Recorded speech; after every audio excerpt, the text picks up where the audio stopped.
രാജസ്ഥാനിലെ സവോയ് മധപ്പൂർ ജില്ലയിൽ സ്ഥിതി ചെയ്യുന്ന പ്രശസ്തമായിട്ടുള്ള ദേശീയോദ്യാനമാണ് രന്തംബൂർ നാഷണൽ പാർക്ക്. മുൻകാലങ്ങളിൽ ജയ്പൂർ രാജാക്കന്മാരുടെ വേട്ടയാടൽ കേന്ദ്രമായിരുന്ന ഇവിടം ഇന്ന് കടുവകളെ അതിൻ്റെ സ്വാഭാവികമായിട്ടുള്ള ആവാസ വ്യവസ്ഥയിൽ കാണാൻ പറ്റിയ ഇന്ത്യയിലെ ഏറ്റവും മികച്ച സ്ഥലങ്ങളിലൊന്നായിട്ട് അറിയപ്പെടുന്നു. അങ്ങോട്ടേക്കാണ് നമ്മുടെ ഇന്നത്തെ ഒരു യാത്ര. അപ്പോൾ എല്ലാവർക്കും ഈ ഒരു വീഡിയോയിലേക്ക് സ്വാഗതം. ഇത്തവണത്തെ രന്തംബൂർ യാത്ര നമ്മൾ ഫാമിലി ആയിട്ടാണ് വന്നിട്ടുള്ളത്. ഇപ്പോൾ സമയം രാവിലെ 5 മണിയാണ്. ഏകദേശം 5:30 ആകുമ്പോഴത്തേനും നമ്മൾ റൂമിൽ നിന്ന് ഇറങ്ങി ഒരു 6 മണിയാകുമ്പോഴത്തേനും നമ്മുടെ സഫാരി ഏകദേശം സ്റ്റാർട്ട് ചെയ്യും. അപ്പോൾ പുറത്ത് നല്ല മഴയും കാര്യങ്ങളൊക്കെ ഉണ്ട്. അപ്പോൾ എങ്ങനെയാകും സഫാരി എന്ന് ഒരു ഐഡിയ ഇല്ല. ഇത് പെട്ടെന്ന് സംഭവിച്ചൊരു മഴയാണ് കേട്ടോ. എന്തായാലും നമുക്ക് നോക്കാം. ഇപ്പോൾ ഏകദേശം 6 മണിയായിട്ടുണ്ട്. നല്ല രീതിയിൽ മഴയും കാര്യങ്ങളൊക്കെ ഉണ്ട്. നമ്മൾ റെയിൻ കോട്ടും അതുപോലെ തന്നെ ഇവിടെ ഇരിക്കുന്നവരൊക്കെ കോടയൊക്കെ ചൂടിയിരിക്കുന്ന നിങ്ങൾക്ക് കാണാൻ പറ്റും ഒരു വിഷ്വലിൽ തന്നെ. ഇതിൻ്റെ മഴയുള്ളതുകൊണ്ട് തന്നെ സൈറ്റിങ് എങ്ങനെയാകും നമുക്കൊരു ഐഡിയ ഇല്ല. എന്തായാലും നമ്മുടെ രന്തംബൂർ നാഷണൽ പാർക്ക് നമ്മളെ വെൽക്കം ചെയ്തത് നല്ലൊരു മഴയോട് കൂടിയാണ്. എന്തായാലും സൈറ്റിങ് നല്ല രീതിയിൽ കിട്ടും എന്നുള്ളൊരു പ്രതീക്ഷയുണ്ട്. അപ്പോൾ മഴ ആയതുകൊണ്ട് അതുപോലെ തന്നെ രാവിലെ ആയതുകൊണ്ടും നല്ല തണുപ്പും കാര്യങ്ങളൊക്കെ ഉണ്ട്. നമ്മൾ നല്ല വിറച്ച് തണുത്താണ് ഇവിടെ ഇരിക്കുന്നത്.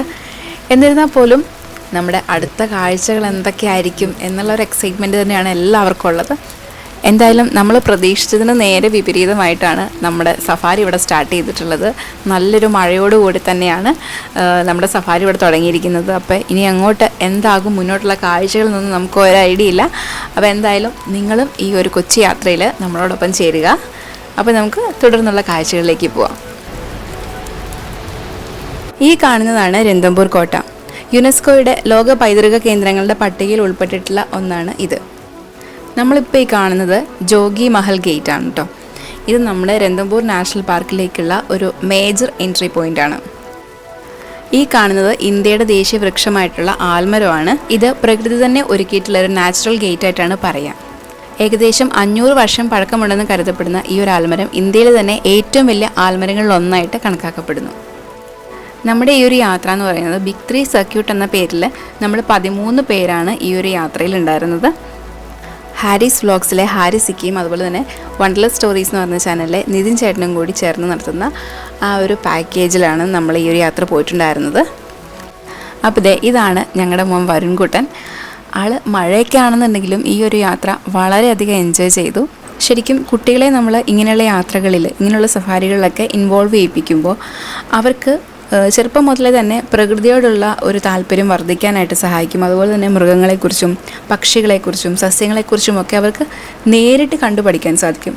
മെയിനായിട്ട് കുഞ്ഞുങ്ങളെയും കൊണ്ട് ഇങ്ങനെയുള്ള സഫാരികൾ വരുമ്പോൾ കുറച്ച് കാര്യങ്ങൾ നമ്മൾ ശ്രദ്ധിക്കുകയാണെന്നുണ്ടെങ്കിൽ നമ്മുടെ യാത്ര കൂടുതൽ സുഖകരമായിരിക്കും. ക്ഷമ മെയിനായിട്ട് ഇതിന് വേണ്ടൊരു കാര്യമാണ്. സഫാരി ഏകദേശം 3-4 മണിക്കൂർ നീണ്ടു നിൽക്കുന്നതായിരിക്കും. ചിലപ്പോൾ മൃഗങ്ങളെ കാണാനൊക്കെ നമ്മൾ അത്രയും സമയം വെയിറ്റ് ചെയ്യണം. അതുകൊണ്ട് തന്നെ കുട്ടികൾക്ക് ആ ഒരു ക്ഷമ ഉണ്ടായിരിക്കണം. മാത്രമല്ല ശബ്ദം ഉണ്ടാക്കുന്നത് ഒഴിവാക്കണം. മെയിനായിട്ട് മൃഗങ്ങളെയൊക്കെ കാണുമ്പോൾ അവർക്ക് എക്സൈറ്റ്മെൻറ്റോട് അവർ ചിലപ്പോൾ സൗണ്ടിൽ സംസാരിക്കും. അപ്പോൾ അതൊന്നും പാടില്ല. അപ്പോൾ നമ്മൾ പറഞ്ഞാൽ കൺട്രോൾഡ് ആയിട്ട് നിൽക്കുന്ന ആ ഒരു ഏജിൽ കൊണ്ടുവരുന്നതായിരിക്കും നല്ലത്. പിന്നെ കാലാവസ്ഥയ്ക്ക് അനുസരിച്ചിട്ടുള്ള ഡ്രസ്സ് അവരെ ധരിപ്പിക്കാനായിട്ട് ശ്രദ്ധിക്കുക. പിന്നെ വെള്ളം അതുപോലെ തന്നെ ലഘുഭക്ഷണം ഇതൊക്കെ നമ്മൾ കരുതുക. നമുക്കിവിടുന്ന് സ്പോട്ടഡ് ഡിയേഴ്സിൻ്റെ വിഷ്വൽസും കാര്യങ്ങളൊക്കെ കിട്ടിയിട്ടുണ്ടായിരുന്നു.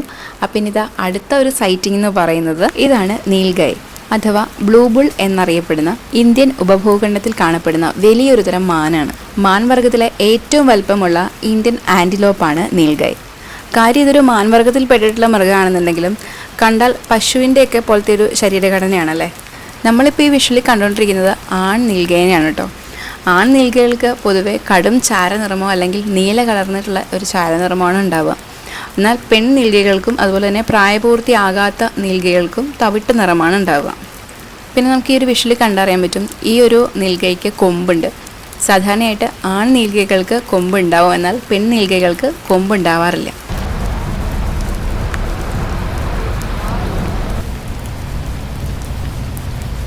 അങ്ങനെ നമ്മുടെ സഫാരി വാഹനം മുന്നോട്ട് പോയിക്കൊണ്ടിരിക്കുകയായിരുന്നു. പെട്ടെന്ന് തന്നെ നമ്മുടെ വാഹനത്തിനെ ക്രോസ് ചെയ്ത് 2 ഗ്രേ മംഗൂസുകൾ പോയിട്ടുണ്ടായിരുന്നു. പെട്ടെന്നുള്ള മൂവ്മെൻറ്റ്സ് ആയതുകൊണ്ട് ക്രോസിംഗ് വിഷ്വൽസ് ഒന്നും നമുക്ക് എടുക്കാൻ പറ്റിയില്ല. കുറച്ച് അല്ലാതെ വിഷ്വൽസ് നമുക്ക് കിട്ടിയിട്ടുണ്ടായിരുന്നു. എന്തായാലും വേഗതയ്ക്ക് പേര് കേട്ടിട്ടുള്ള ഇവർ മൂർഖൻ പാമ്പുകളെ പോലെയുള്ള വിഷപ്പാമ്പുകളെ വരെ വേട്ടയാടാനുള്ള കഴിവുള്ളവരാണ്. അവയുടെ വിഷത്തിനെതിരെ ഒരു പരിധി വരെ ഇവർക്ക് പ്രതിരോധശേഷിയുമുണ്ട്. പകൽ സമയത്താണ് ഇവർ കൂടുതലും ആക്റ്റീവായിട്ടുള്ളത്. എന്തായാലും ഗ്രേ മംഗൂസിൻ്റെ കാഴ്ചകളൊക്കെ കണ്ട് നമ്മൾ വീണ്ടും യാത്ര മുന്നോട്ട് പോവുകയാണേ. അങ്ങനെ നമ്മുടെ സഫാരി വണ്ടി നമ്മുടെ ലേക്കിൻ്റെ സൈഡിലേക്ക് എത്തിയിരിക്കുകയാണ്. നമുക്കിവിടെ വന്നിട്ടുണ്ടെങ്കിൽ ഈ ഒരു ഏരിയയിൽ ഇഷ്ടംപോലെ ബേർഡ്സിൻ്റെ ആക്ടിവിറ്റീസ് ഉള്ള ഒരു ഏരിയയാണ്. അതായത് വെറൈറ്റി ഓഫ് ബേർഡ്സിന് നമുക്കിവിടെ കാണാൻ പറ്റും. അതുപോലെ തന്നെ ഈ ഒരു ലേക്കിൽ മുതലകളും ഒരുപാടുണ്ട് കേട്ടോ. പിന്നെ നമുക്ക് ഈ ഒരു സഫാരിയിൽ സുലഭമായിട്ട് കാണാൻ കിട്ടുന്ന കുറച്ച് പേരാണ് സ്പോട്ടഡ് ഡിയേഴ്സ്, അതുപോലെ തന്നെ ഹനുമാൻ ലംഗൂറുകൾ. അവരെയൊക്കെ നമുക്ക് എവിടെ തിരിഞ്ഞാലും കാണാൻ കിട്ടുന്ന കുറച്ച് ആൾക്കാരാണ് കേട്ടോ. അങ്ങനെ നമ്മൾ ഹനുമാൻ ലംഗൂറിൻ്റെ കളികളൊക്കെ ഇങ്ങനെ കണ്ടിരിക്കുന്ന സമയത്ത് പെട്ടെന്ന് തന്നെ ബാക്ക് സൈഡിൽ കൂടി മറ്റൊരാളിങ്ങനെ പാസ് ചെയ്യാണ്. നമ്മുടെ സ്ലോത്ത് ബിയർ ആണിത്. അത്യാവശ്യം വലിപ്പമുള്ളൊരു കരടിയാണ് കേട്ടോ. ആളെന്തൊക്കെയോ ഇങ്ങനെ പരതി നടക്കുകയാണ് മഴയത്ത്. എന്തായാലും മഴയത്തുള്ള ഈ ഒരു കരടിയുടെ വിഷ്വൽ ശരിക്കും നല്ല രസമുള്ളൊരു കാഴ്ച തന്നെയായിരുന്നേ. പൊതുവെ സ്ലോത്ത് ബിയേഴ്സിനെ മഴക്കാലത്ത് കൂടുതലായിട്ട് നമുക്ക് കാണാൻ പറ്റാറുണ്ട്. അതിൻ്റെ ഒരു കാരണം എന്ന് പറയുന്നത് ചിലപ്പം ഈർപ്പം കാരണം ഇവയുടെ പ്രധാനമായിട്ടുള്ള ഭക്ഷണങ്ങളായ ചിതലുകൾ, ഉറുമ്പുകൾ അവയൊക്കെ എളുപ്പത്തിൽ കുഴിച്ചെടുക്കാൻ സാധിക്കുന്നത് കൊണ്ടാണെന്നാണ് പറയുക. അതുപോലെ തന്നെ ഇവയുടെ മറ്റൊരു ഭക്ഷണം എന്ന് പറയുന്നത് ഈയലുകളാണ്. മഴയുടെ സമയമൊക്കെ ആകുമ്പോഴത്തേനും ഈയലുകൾ ഇങ്ങനെ പുറത്തേക്ക് പുതുതായിട്ട് പൊന്തി വരുമല്ലോ. അപ്പം അതിനെ തേടിയുള്ള യാത്രയുമായിരിക്കാം ഇത്. അങ്ങനെ മഴയൊക്കെ നനഞ്ഞ് നമ്മുടെ സ്ലോത്ത് ബിയർ ഭക്ഷണം അന്വേഷിച്ചിട്ടുള്ള യാത്ര ഇതാ തുടരുകയാണ്. ആൾ ഉൾക്കാട്ടിലേക്ക് പതിയെ കയറിപ്പോയി. നമ്മളും പുതിയ കാഴ്ചകൾ തേടിയുള്ള യാത്ര തുടരുകയാണ്. അങ്ങനെ ഇതാ പോകുന്ന വഴിക്ക് നമുക്ക് അടുത്തൊരു സൈറ്റിംഗ് കിട്ടി. എന്തായാലും വരുൺകുട്ടന് ഓരോ കാഴ്ചകളും വളരെ എക്സൈറ്റ്മെൻറ്റോടു കൂടിയാണ് കണ്ടുകൊണ്ടിരിക്കുന്നത്. ഇത് നമ്മുടെ ഏഷ്യൻ വൂളി നെക്ഡ് സ്റ്റോക്കാണ്. കന്യാസ്ത്രീ കൊക്ക്, കരിങ്കൊക്ക്, കരുവാരക്കുരു എന്നിങ്ങനെ പല പല പേരുകളിൽ ഇതറിയപ്പെടാറുണ്ട്. എന്തായാലും മഴ നനഞ്ഞുള്ള ഈ ഒരു സഫാരി തികച്ചും വ്യത്യസ്തമായിട്ടുള്ളൊരു അനുഭവം തന്നെയായിരുന്നു. അപ്പോൾ ഇതാ നമുക്ക് അടുത്തൊരു കൂട്ടം സ്പോട്ടഡ് ഡിയേഴ്സിനെ കിട്ടിയിട്ടുണ്ട്. ഞാൻ നേരത്തെ പറഞ്ഞിരുന്നു, സ്പോട്ടഡ് ഡിയേഴ്സിനെയും അതുപോലെ തന്നെ ഹനുമാൻ ലംഗൂറുകളെയും നമുക്കിവിടെ സുലഭമായിട്ട് കാണാൻ കിട്ടുന്ന കുറച്ച് കാഴ്ചകളാണ്. ഈ ഹനുമാൻ ലംഗൂറുകളും സ്പോട്ടഡ് ഡിയേഴ്സും തമ്മിലുള്ള ഒരു മ്യൂച്വൽ അണ്ടർസ്റ്റാൻഡിങ്ങിൻ്റെ കഥ വളരെ രസകരമായിട്ടുള്ള ഒന്നാണ്. അതെന്താണെന്ന് വെച്ചിട്ടുണ്ടെങ്കിൽ, മരങ്ങളുടെ മുകളിലുള്ള ലംഗൂറുകൾക്ക് മികച്ച കാഴ്ചശക്തിയുണ്ട്. കടുവ, പുള്ളിപ്പുലി അങ്ങനെയുള്ള ഇരപിടിയന്മാരൊക്കെ വരുന്നത് അവർക്ക് ദൂരെ നിന്ന് തന്നെ കാണാൻ പറ്റും. അവരുടെ പ്രത്യേക ശബ്ദത്തിലുള്ള അലാം കോളുകൾ താഴെയുള്ള മാനുകൾക്ക് മുന്നറിയിപ്പായിട്ട് കിട്ടും. തിരിച്ച പുള്ളിമാനുകൾക്ക് മികച്ച ഘ്രാണശക്തിയും കേൾവിശക്തിയുമുണ്ട്. തറനിരപ്പിൽ പതുങ്ങിയിരിക്കുന്ന അപകടങ്ങൾ, അതായത് ലംഗൂറുകൾക്ക് മരത്തിന് മുകളിൽ നിന്ന് കാണാൻ കഴിയാത്ത കാഴ്ചകളൊക്കെ ഇവർക്ക് പെട്ടെന്ന് അറിയാൻ പറ്റും. അങ്ങനെ അവരുടെ അലാം കോളുകൾ മുകളിലുള്ള ലംഗൂറുകൾക്ക് മുന്നറിയിപ്പായിട്ട് കിട്ടും. അതുപോലെ ഭക്ഷണം പങ്കിട്ട് കഴിക്കുന്നതിലും ഇവ വ്യത്യസ്തരാണ്. ലംഗൂറുകൾ മരത്തിന് മുകളിലിരുന്ന് ഇലകളും പഴങ്ങളും ഒക്കെ കഴിക്കുന്നതിനൊപ്പം കുറച്ച് ഭാഗം താഴത്തേക്ക് ഇട്ട് കൊടുക്കുമ്പോൾ മാനുകൾ അത് ഭക്ഷണമാക്കാറുണ്ട്. അതുപോലെ തന്നെ ചില്ലകളൊക്കെ ചായച്ചു കൊടുത്ത് അങ്ങനെ അവരെ ഹെൽപ്പ് ചെയ്യാറുമുണ്ട്. എന്തായാലും കാട്ടിലുള്ള ഇങ്ങനെ കാഴ്ചകളൊക്കെ നമ്മൾ മനുഷ്യനും കണ്ടുപഠിക്കേണ്ട ഒന്ന് തന്നെയാണ്. അങ്ങനെ നമ്മുടെ സഫാരി വാഹനം വീണ്ടും ഒരു ലേക്ക് സൈഡിലേക്ക് എത്തിയിരിക്കുകയാണ്. ഇവിടെയാണെന്നുണ്ടെങ്കിൽ ഇഷ്ടംപോലെ ബേർഡ്സിൻ്റെ ആക്ടിവിറ്റീസും അതുപോലെ തന്നെ മുതലകളും ഒക്കെയുള്ള ഒരു ഏരിയയാണ്. നമ്മളിപ്പോൾ കണ്ടുകൊണ്ടിരിക്കുന്ന ഈ പക്ഷിയുടെ പേര് ഗ്രേറ്റ് തിക്നി എന്നാണ്. പെരുങ്കൊക്കൻ പ്ലോവർ എന്ന് മറ്റൊരു പേരും കൂടെ ഇതിനുണ്ട്. പൊതുവെ നദീ തടാക തീരങ്ങൾ, പ്രത്യേകിച്ച് ചരലൊക്കെ അടിഞ്ഞുകൂടിയിട്ടുള്ള സ്ഥലങ്ങളിലാണ് കൂടുതലായിട്ടും ഇവനെ കണ്ടുവരിക. ഇവ പറക്കാൻ കഴിവുള്ളവരാണെന്നുണ്ടെങ്കിലും ശത്രുക്കളെ കണ്ടാൽ പൊതുവെ ഓടുകയാണ് പതിവ്. പിന്നെ ഇവിടുത്തെ ലേക്കിലെ സ്ഥിരം കാഴ്ച എന്ന് പറയുന്നത് മുതലകളാണ്. മുതലയുടെ ദഹന വ്യവസ്ഥ എന്ന് പറയുന്നത് കുറച്ച് വ്യത്യസ്തമാണ്. മറ്റേത് ജീവിയെക്കാട്ടിലും ശക്തമായ ഉയർന്ന അസിഡിറ്റിയുള്ള ദഹന എൻസൈമുകൾ നമ്മുടെ മുതലകളുടെ ആമാശയത്തിലുണ്ട്. ഈ കാണുന്നത് മുതലയുടെ വിസർജ്യമാണ്. ഇതിനൊരു പ്രത്യേകത എന്താണെന്ന് വെച്ചിട്ടുണ്ടെങ്കിൽ, പുതിയ കാഷ്ടം സാധാരണയായിട്ട് ഇരുണ്ട തവിട്ട് നിറമോ കറുപ്പ് നിറമോ ആയിരിക്കും. ഉണങ്ങുമ്പോൾ അസ്ഥികളിൽ നിന്നും യൂറിക് ആസിഡിൽ നിന്നുമുള്ള കാൽസ്യം നിക്ഷേപം കാരണം ഇത് ചുണ്ണാമ്പ് പോലെ വെളുത്തതോ അതുപോലെ തന്നെ ഇളം പച്ച നിറമുള്ളതോ ആയിട്ടുള്ള പൊടിയായിട്ട് ഇത് മാറുകയാണ് ചെയ്യുന്നത്. പൊതുവെ മുതലയുടെ ആമാശയത്തിൽ മറ്റു മൃഗങ്ങളെ അപേക്ഷിച്ചിട്ട് കൂടുതൽ ഗ്യാസ്ട്രിക് ആസിഡ് അടങ്ങിയിട്ടുണ്ട്. ഒട്ടക പക്ഷിയെപ്പോലെ മുതലയും ചെറിയ ഉരുളൻ കല്ലുകൾ കഴിക്കാറുണ്ടെന്നാണ് പറയുക. ഒരു വലിയ മുതല ഇരയെ ആഹാരമാക്കിയിട്ടുണ്ടെങ്കിൽ അടുത്തൊരു 10 ദിവസത്തേക്ക് അവയ്ക്ക് ഭക്ഷണം വേണ്ടി വരില്ല. അങ്ങനെ മുതലയുടെ വിശേഷങ്ങളൊക്കെ കഴിഞ്ഞ് നമ്മൾ വീണ്ടും നമ്മുടെ സഫാരി മുന്നോട്ട് പോവുകയാണേ. എന്തായാലും പോകുന്ന വഴിക്ക് നമുക്ക് വേറൊരു ഫാമിലീനെ കൂടെ കിട്ടി. ഒരു കൂട്ടം പുള്ളിമാനുകൾ. അതിൽ ഏറ്റവും ചെറിയൊരു പുള്ളിമാൻ കണ്ടോ, വളരെ ദിവസങ്ങൾക്ക് പ്രായമുള്ളൊരു ചെറിയ മാനാന്ന് തോന്നുന്നു. എന്തായാലും നല്ല രസമുണ്ട് എല്ലാവരും കൂടെ പോകുന്ന കാണാനായിട്ട്. പ്രത്യേകിച്ച് ആ കുഞ്ഞിൻ്റെ നടപ്പൊക്കെ കാണാൻ നല്ല രസമുണ്ടല്ലേ. എന്തായാലും നമ്മുടെ സഫാരി ഇതാ വീണ്ടും മുന്നോട്ട് പോവുകയാണ്. ഇതുവരെ നമ്മൾ പ്രതീക്ഷിച്ചിട്ടുള്ള ആ ഒരാളെ ഇതുവരെ കിട്ടിയിട്ടില്ല. എന്തായാലും നമുക്ക് നോക്കാം, കിട്ടുമായിരിക്കും. അങ്ങനെ ഇതാ നമ്മൾ കുറച്ച് ദൂരം കൂടെ മുന്നോട്ട് പോയപ്പോൾ നമുക്ക് അടുത്തൊരു സൈറ്റിംഗ് കിട്ടി. ഒരു മ്ലാവാണ് കേട്ടോ. അത്യാവശ്യം നല്ല വലിപ്പമുള്ളൊരു മ്ലാവാണ്. മാൻവർഗത്തിൽപ്പെട്ടിട്ടുള്ളൊരു ജീവിയാണ് മ്ലാവെങ്കിലും ഒരു പശുവിൻ്റെ അത്രയും തന്നെ സൈസ് തോന്നിക്കും ഇതിന്. അതുപോലെ തന്നെ ഇതിൻ്റെ കൊമ്പിൻ്റെ ഒരു പ്രത്യേകത, ശരീരത്തിൻ്റെ ആനുപാതികമായിട്ട് തന്നെ അത്രയും വളരെ വലുതും ബലമുള്ളതുമാണ് ഇതിൻ്റെ കൊമ്പുകൾ. നമുക്കിത് വിഷ്വലി കണ്ടാൽ തന്നെ അറിയാൻ പറ്റും ആ കൊമ്പിൻ്റെ ഒക്കെ ഒരു എടുപ്പും കാര്യങ്ങളൊക്കെ അല്ലേ. ഒരു പൂർണ്ണ വളർച്ച എത്തിയിട്ടുള്ള ഒരു മ്ലാവ് അഥവാ സാമ്പാ ഡിയറിന് ഏകദേശം 100 കിലോ മുതൽ 380 കിലോഗ്രാം വരെ ഭാരം ഉണ്ടാകും. മാത്രമല്ല ഏകദേശം ഒരു 102 മുതൽ 160 സെൻറ്റിമീറ്റർ വരെ ഇതിന് ഉയരവും ഉണ്ടാവും. ആൺമ്ലാവുകൾക്ക് ശാഖയായിട്ട് പിരിയുന്ന ബലമുള്ള കൊമ്പുകളുണ്ട്, എന്നാൽ പെൺമ്ലാവുകൾക്ക് കൊമ്പുകൾ ഉണ്ടാവാറില്ല. ആൺമ്ലാവുകളുടെ കൊമ്പിൻ്റെ നീളം എന്ന് പറയുന്നത് ഏകദേശം 100 മുതൽ 110 സെൻറ്റിമീറ്റർ വരെ നീളം വയ്ക്കാം.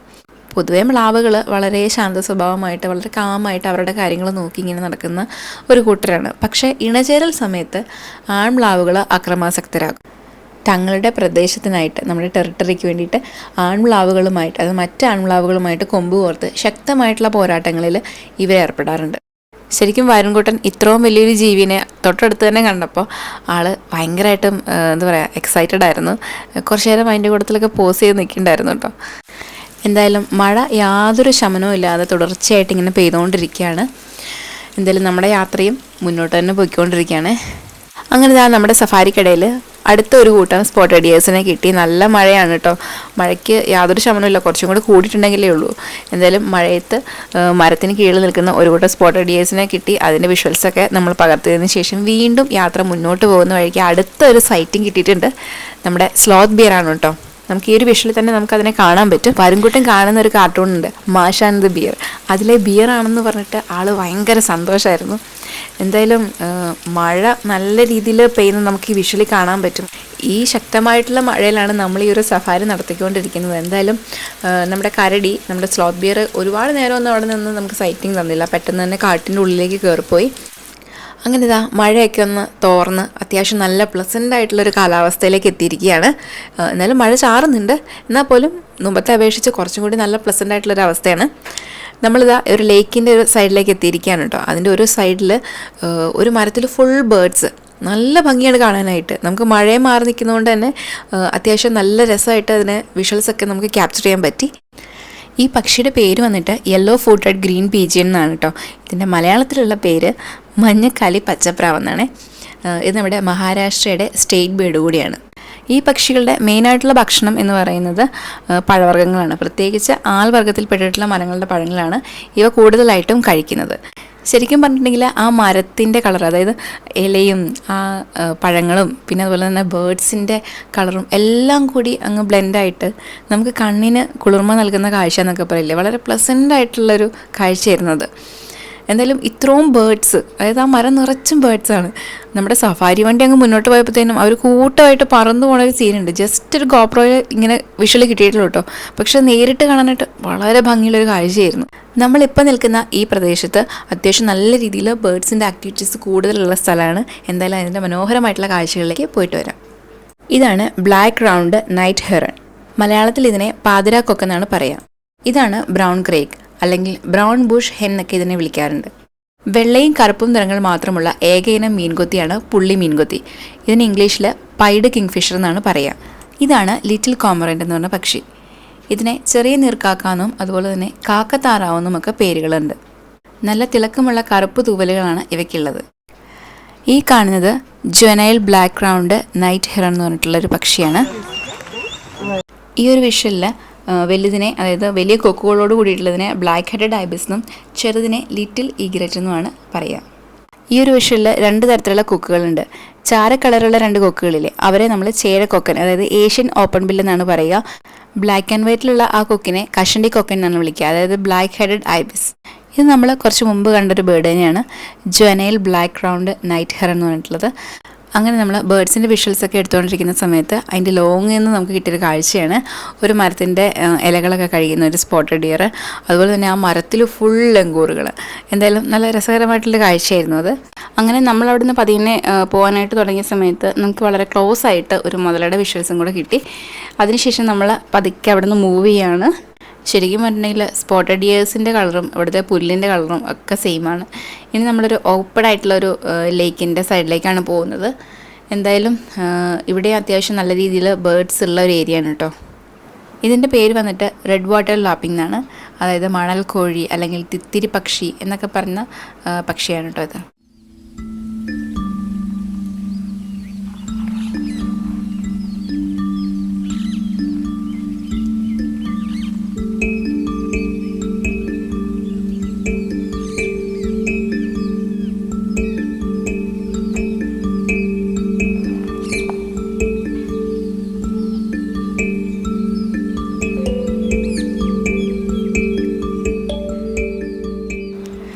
ഒരു തത്തയുടെ പ്രത്യേകത എന്താണെന്ന് വെച്ചിട്ടുണ്ടെങ്കിൽ ഇന്ത്യയിൽ കാണപ്പെടുന്ന ഏറ്റവും വലിയ തത്തവർഗ്ഗത്തിലൊന്നാണ് ഇത്.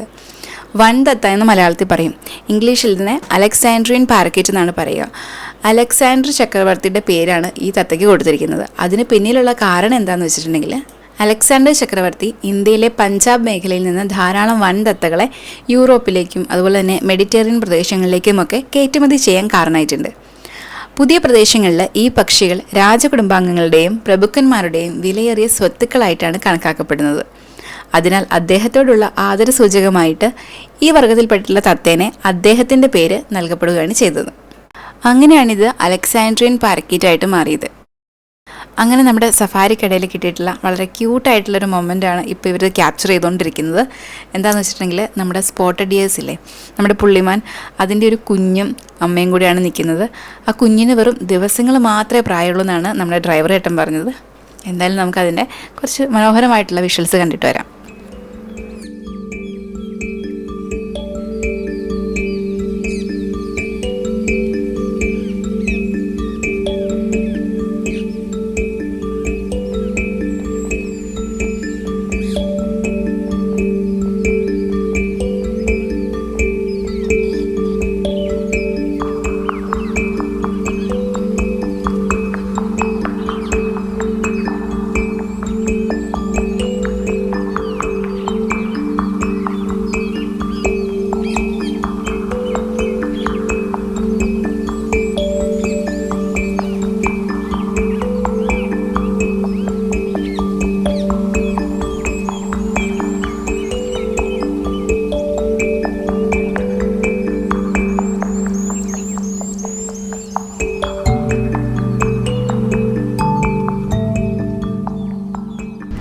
അങ്ങനെ നമ്മുടെ സഫാരി തീരാൻ പോകുന്ന സമയത്ത് നമുക്ക് അടുത്തൊരു സൈറ്റിംഗ് കിട്ടിയിട്ടുണ്ട്. ഒരു സ്ലോത്ത് ബിയർ ആണ് കേട്ടോ. നമ്മൾ ശരിക്കും കടുവേനെ കാണാൻ വന്നിട്ട് നമുക്ക് ഏറ്റവും കൂടുതൽ സൈറ്റിംഗ് കിട്ടിയിരിക്കുന്നത് സ്ലോത്ത് ബിയറിൻ്റെയാണ്. രന്തംബൂരിലേക്ക് യാത്ര വരുന്ന ഏതൊരു സഞ്ചാരിയുടെയും ആഗ്രഹം എന്ന് പറയുന്നത് ഒരു കടുവയെങ്കിലും കാണുക എന്നുള്ളതാണ്. എന്നാൽ പോലും കടുവയെ കാണുന്നത് നമ്മുടെ ലക്കാണ് കേട്ടോ. കാടെന്ന് പറഞ്ഞിട്ടുണ്ടെങ്കിൽ കടുവ മാത്രമല്ലല്ലോ, മറ്റ് ജീവജാലങ്ങളെല്ലാം കൂടി ചേർന്നിട്ടുള്ളതാണ് കാട്. കടുവേനെ കിട്ടിയില്ല എന്നതൊഴിച്ചാൽ നമുക്ക് ഈ ഒരു സഫാരിയിൽ ഒട്ടനവധി ബേർഡ്സ്, അതായത് നമ്മളിതുവരെ കണ്ടിട്ടില്ലാത്ത ടൈപ്പ് ബേർഡ്സിനെയും പിന്നെ ഇഷ്ടം പോലെ മറ്റ് ജീവജാലങ്ങളെയും ഒക്കെ നമുക്ക് ഈ ഒരു സഫാരിയിൽ കിട്ടി. എന്തായാലും അപ്രതീക്ഷിതമായിട്ടുണ്ടായ ഈ മഴയത്തുള്ള നമ്മുടെ രന്തംബൂർ സഫാരി തികച്ചും വ്യത്യസ്തമായിട്ടുള്ളൊരു അനുഭവം തന്നെയായിരുന്നു. പിന്നെ നമ്മുടെ ഈ ഒരു ചാനൽ നിങ്ങൾ ആദ്യമായിട്ടാണ് കാണുന്നുണ്ടെങ്കിൽ നമ്മുടെ ചാനലൊന്ന് സബ്സ്ക്രൈബ് ചെയ്ത് നമ്മളെ സപ്പോർട്ട് ചെയ്യണേ. അതുപോലെ തന്നെ വീഡിയോ ഇഷ്ടമാവുകയാണെന്നുണ്ടെങ്കിൽ ലൈക്ക് ചെയ്യുക, അതുപോലെ തന്നെ ഷെയർ ചെയ്യുക. പിന്നെ നിങ്ങളുടെ അഭിപ്രായങ്ങൾ അതെന്ത് തന്നെ ആയാലും നിങ്ങൾ കമൻസിലൂടെ ഒന്ന് എഴുതി അറിയിക്കണം കേട്ടോ. എന്തായാലും കടുവ നമ്മുടെ മുന്നിലേക്ക് വന്നില്ലെങ്കിലും കരടി ഒരുപാട് നേരം നമുക്ക് വേണ്ടി സഹകരിച്ചിട്ടുണ്ട് കേട്ടോ.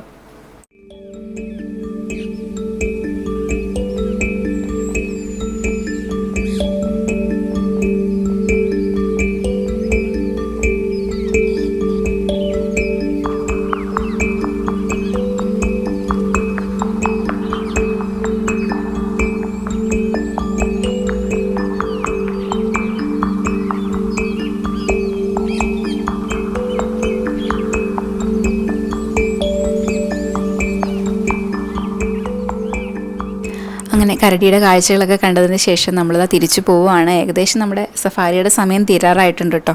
എന്നാൽ പോലും നമ്മൾ എവിടെന്നെങ്കിലും അവസാന നിമിഷമെങ്കിലും ഒരു സൈറ്റിംഗ് കിട്ടുമോ എന്നുള്ള പ്രതീക്ഷയിൽ നമ്മൾ നോക്കുന്നുണ്ട്. പക്ഷേ ഇതുവരെ കിട്ടിയിട്ടൊന്നുമില്ല.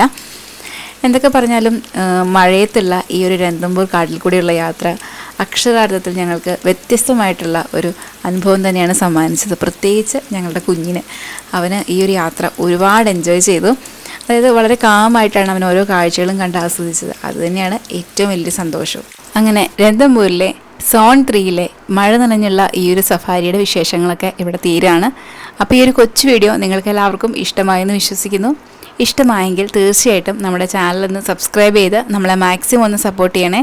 അതുപോലെ തന്നെ ഇഷ്ടമായിച്ചാൽ ലൈക്ക് ചെയ്യുക, ഷെയർ ചെയ്യുക. പിന്നെ നിർദ്ദേശങ്ങളും അഭിപ്രായങ്ങളും ഒക്കെ നിങ്ങൾ കമൻസ് ആയിട്ടൂടെ ഒന്ന് എഴുതിയിരിക്കണേ. അപ്പോൾ പുതിയൊരു വീഡിയോയിലൂടെ പുതിയ കാഴ്ചകളും വിശേഷങ്ങളും ഒക്കെ ആയിട്ട് നമുക്ക് വീണ്ടും കാണാം. അപ്പോൾ എല്ലാവർക്കും ബൈ.